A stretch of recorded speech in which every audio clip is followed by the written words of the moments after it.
I'm going to die. And the people sitting next to you, they're going to die. And you yourself are definitely going to die. And that's not the bad news. The bad news is that most of us will spend the end of our lives going in and out of the hospital, getting treatments that don't make us feel better, that may not prolong our lives, and in some cases may actually shorten our lives. 20% of us or more will die in an intensive care unit. We've spent the last 40 years trying to improve care at the end of life, and by some measures, things are actually getting worse. Now, if you ask people how they want to die, most of us would say, quickly and painlessly. I call this the off-button theory of death. We'll do fine, we'll be going along, and all of a sudden. And that's not likely, really. I mean, people do die that way. We can die in our sleep, or at work, or on the golf course. But we have automatic defibrillators in theaters and shopping malls. We have emergency rooms, ambulances. We even have implantable defibrillators for people who are at risk. And as a result of all of this progress, most of us over the age of 40 and almost everyone over the age of 65 will die of a chronic, progressive, incurable, and life-limiting illness like metastatic cancer, emphysema, congestive heart failure, cirrhosis, or dementia. All of these illnesses are treatable, and people with them live longer and better than ever before. But all of us die of something, and most of us will die of one of these illnesses. The chemotherapy will no longer work, the cardiac interventions will stop being effective, or our dementia will progress to the point where we can't walk, or talk, or even swallow. And so, if we don't die quickly, most of us would prefer to die in a peaceful, comfortable, and dignified way at home, surrounded by our loved ones. And we've been encouraged for the past 30 years to complete advanced care directives, living wills, that tell our family and our doctors of our desire to avoid invasive, unnecessary, and ineffective treatment at the end of life. But, as I said, this hasn't worked out very well. I mean, why is that? I have dedicated my whole career to trying to improve care at the end of life, and I have come to the conclusion that the main barrier to a more humane and rational approach to dying is hope. I mean, all of us have this sort of vague notion of a good death, doctors and patients. But when faced with the actual type of life-limiting illness that most of us will die of, we don't turn to that idea of a good death as consolation. We turn to hope. And hope becomes the way we take our idea of dying and put it in a box and close the lid and lock it and push it into the corner, far away from our life, from our idea of living. And that's because we do want a peaceful, comfortable, and dignified death, but we don't want it quite yet. We want a peaceful, comfortable, and dignified death later. For now, we want hope. And we've become so good at using hope to lock dying away in a little box called later that we don't even know the meaning of the word dying. Even doctors don't know the meaning of that word. Let me give you an example. Let's talk about a patient named Lisa. Lisa's 62 years old and was recently diagnosed with bladder cancer, and unfortunately, at the time of diagnosis, that cancer had already spread from her bladder to her lymph nodes and into her lungs. She's been told that this cancer is not curable, but that if she accepts medical therapies, she might have 2 years to live, even a little bit longer if she's lucky. Without those treatments, or if the treatments don't work, she might have a year or less. She's completed a living will, an advance directive that says if she's terminally ill, if she's dying, those are the terms that are used, she wouldn't want artificial life support. Right now, though, she's feeling pretty good. I mean, she's getting chemotherapy, she's tolerating it well, she's working part-time, she goes out to dinner with her friends and families. She's actually in New York seeing a play. So here's Lisa, 1 or 2 years to live, in New York, seeing a play. Is Lisa dying? So, everybody in this room, if you think Lisa is dying, raise your hand. And if you think she's not dying, raise your hand. And if you're not sure, raise your hand. And I bet a bunch of you are thinking, well, if I was Lisa or her family member, I'd ask the doctor. But I'm here to tell you, if all of you were doctors, even if you were oncologists or oncology nurses, you would disagree just as much. And even if you were palliative care doctors, if you were hospice nurses, you would still disagree. I mean, that's sort of weird, isn't it? Why is that? What did doctors learn about dying anyway? Well, when we're in medical school, we definitely learn about those illnesses that most people die of. We learn about congestive heart failure, we learn about cancer, we learn about emphysema, we learn about dementia. And this is what we learn. We learn what causes them. We might learn how to prevent them. We learn how to diagnose them. We learn how to treat them. We might learn a little bit about new avenues for research. But nowhere in the entire curriculum do we learn how people die of them. Nowhere. One of the residents I worked with was telling me how hard it was for her to take care of patients with terminal illnesses in the hospital. She felt concerned that they did not seem to understand their prognosis and were often getting treatments that caused them more harm than good. And so I asked her if when she was in medical school, she ever learned how people die of cancer, for example. And she said, well, no, she never learned that. And I asked her, why not? And she thought about it a minute and said, I guess we're supposed to do something about it. I mean, what does that even mean? Of course we're supposed to do something about it. We're supposed to help people live longer. We're supposed to help them live better, to feel better. But are we supposed to cure death? I mean, there are hundreds, even thousands of papers on the subject of doctor-patient communication. I've written some of these papers myself. And they're all about how to teach medical students and residents and practicing doctors how to break bad news, how to communicate more effectively about end-of-life care, how to make decisions about that. But what if the problem is that we can't communicate well about end-of-life care, about dying, because we can't even think clearly about it? And we can't think clearly about it because we never even learn what it is. And we don't learn about it because somewhere inside of us we don't really believe that dying is part of living. All evidence to the contrary. And the hidden curriculum of all of this is that we learn that our only job is to create treatments that prolong life, that bring people hope. And that is our job. But there's a problem if it's our only job. So let's go back to Lisa. When Lisa's first diagnosed with metastatic bladder cancer, with incurable cancer, she's very anxious, she's overwhelmed, she's frightened, and she says that what she needs is hope. And when she goes to her doctor, they give her hope.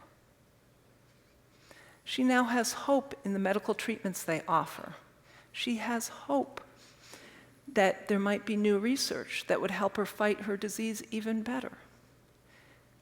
She has hope that the war on cancer can be won. She has hope in her own skill as a fighter, as a warrior, and as a result of this hope, she feels a lot better. She's much less anxious. She feels that she's back in the land of the living and farther away from that scary and mysterious place we call dying. He gave me hope. That's one of the best things a patient can say about their doctor. Don't take my hope away, is what they beg of us near the end. But there's something odd about hope. I mean, nobody in this room hopes that the sun is going to rise tomorrow. We never hope that, because it never occurs to us that it won't. And when we're well, we don't hope that we're going to live till tomorrow or next week or even next year, because we just assume we will. It's when we're faced with a life-limiting illness, a serious illness, that we need hope. We need hope that we're going to live because we're afraid we're not going to live, and we're using that hope as a shield against that fear. And so hope is not really the opposite of fear. It's the other face of fear. And here's the problem with hope. When we're faced with a life-limiting illness, if what sustains us is hope, our will to fight, our belief in medical progress, our hope that we'll live longer, that hope, every single time, in every instance, must eventually fail, because we're all mortal. And the closer we get to the end of our lives, the more fearful we become, the more we need hope as an antidote to that fear, the more that hope gets attached to interventions which have less and less of a chance of succeeding and more of a chance of doing harm. But we do them anyway because we can't stand to give up hope. Right now, all around the country, there are people in their doctor's offices, in emergency rooms, in hospitals and ICUs, having conversations like the one I had with Mary. Mary's husband, Bill, had cancer which started in his lungs, but it spread all over his body and now was actually in his brain. He couldn't get out of bed without a lot of help, and in fact, he could no longer talk. Every time I went into his room, he burst into tears, and I was there to talk to her about a do not resuscitate order and about hospice. And Mary was very distressed by the conversation. She told me Bill always had hope that his cancer could be cured. She told me Bill was tough, he was a fighter, and he always said, "I'm going to beat this thing." Mary did not want to give up. She did not want to let Bill die. This discussion of hospice felt to her like losing hope. And so I asked her if, when Bill was able to speak, if he had ever accepted his diagnosis, and she told me, oh no, he could never accept that. He always said, how could this terrible thing be happening to me? Why is God punishing me so? Illnesses like cancer cause a tremendous amount of suffering for those who have them. And it is another form of terrible suffering to be losing someone you love so much. But the hope that sustained Mary and Bill was causing additional suffering, optional suffering, unnecessary suffering. It is optional and unnecessary suffering to believe that you are being singled out for punishment when you are dying, like all of us eventually will. It is optional and unnecessary suffering to believe that you are quitting or giving up or losing when you are reaching the natural end of an incurable illness. And it is optional, unnecessary suffering to believe that you are letting your loved one die when they're just dying.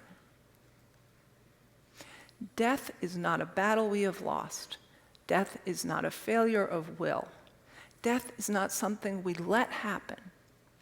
Dying is living. In fact, if you think about it, hope and fear are emotions, they're thoughts we have about the future, about something that might happen to us. But that actually raises a question about the present. What should we do with the time we have? One of my patients was telling me how upset she was with her oncologist. She had metastatic cancer, but she had done very well for many, many years until the last 6 months when her cancer was continuing to progress despite all the treatments. And her oncologist now told her that he had no more therapies to offer her, and that in fact he felt that if she got any more chemotherapy, it would shorten her life rather than prolong it. And Rose told me, "Why doesn't he just do it anyway?" I can't stand to do nothing. He's taking away all my hope. And so I asked her, "Rose, you fought so hard to live even a little bit longer. What do you want to do with the time you hope to get?" And she stopped for a minute, and then she looked at me and said, "If I lived longer, I could get more chemotherapy." The purpose of life is not to get us more chemotherapy. The purpose of any medical therapy is to get us more life. But there's no guarantee that the life we hope to get will be meaningful to us, will bring us joy, if we don't give at least some thought of what we want to do with our lives. If we don't, in fact, start to be present for the life we actually have. And here's the really good news.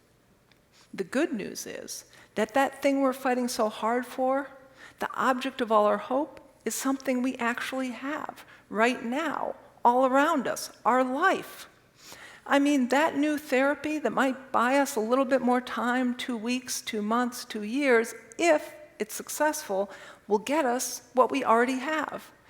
But if we focus all our energy on our hope for the future, we might forget to live the life we actually have. Everybody needs hope. Hope is vital, but all of us are mortal. Death is certain. Its timing is uncertain. And each day we live brings us one day closer to death. So we need a better hope. We need a wholehearted hope, a hope that embraces all of our life, a hope that understands that dying is really part of living. And that's a hope we need right now. We don't need to wait for that hope for when we are seriously ill, because I'm here to tell you there is no terminal illness that allows you to stop time, rearrange your priorities, and go do your bucket list.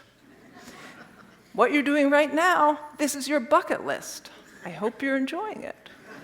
Because what you did yesterday, what you're doing today, what you're going to do tomorrow is your bucket list. It's the only one you will ever get. And here's the good news. If we can have that wholehearted hope, if we can accept that dying is part of living, we can live a fuller and richer life right now. Everyone in this room has enough time, enough money, enough health, enough food to be here together today. As Jon Kabat-Zinn likes to say, as long as we're breathing, there's more right with us than wrong. And so actually, we're really very lucky, no matter what types of stress or problems we actually have. I don't hope for us to live forever, because that's not possible. I hope that we can fully live together in this real and beautiful world where all the dying people are living right up until the moment of the last moment of their life. Thank you very much.